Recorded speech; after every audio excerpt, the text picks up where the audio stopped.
ದೀಪಾವಳಿ ದೇಶ ಒಂದೇ, ಹಬ್ಬ ಒಂದೇ.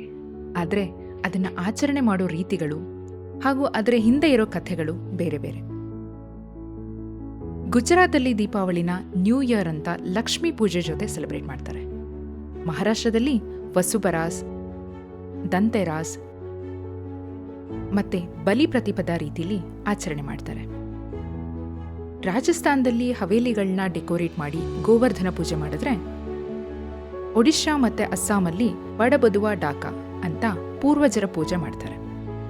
ಪಶ್ಚಿಮ ಬಂಗಾಳದಲ್ಲಿ ಕಾಳಿ ಮಾತೆ ಪೂಜೆ ಮಾಡ್ತಾರೆ. ಉತ್ತರ ಪ್ರದೇಶ, ಡೆಲ್ಲಿ, ಹರಿಯಾಣ, ಪಂಜಾಬಲ್ಲಿ ರಾಮ ರಾವಣನ ಕೊಂದು ಅಯೋಧ್ಯೆಗೆ ವಾಪಸ್ಸಾದ ದಿನನ ಸೆಲೆಬ್ರೇಟ್ ಮಾಡ್ತಾರೆ.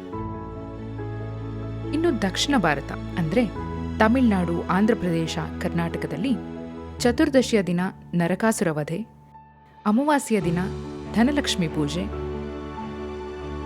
ಹಾಗೆ ಪಾಡ್ಯದ ದಿನ ಬಲಿಪಾಡ್ಯಮಿ ಮತ್ತೆ ಗೋವರ್ಧನ ಪೂಜೆ ಮಾಡಿ ಸೆಲೆಬ್ರೇಟ್ ಮಾಡ್ತಾರೆ.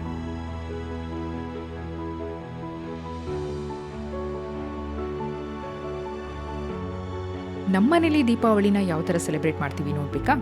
ಹಾಗಾದ್ರೆ ಸಬ್ಸ್ಕ್ರೈಬ್ ಮಾಡಿ.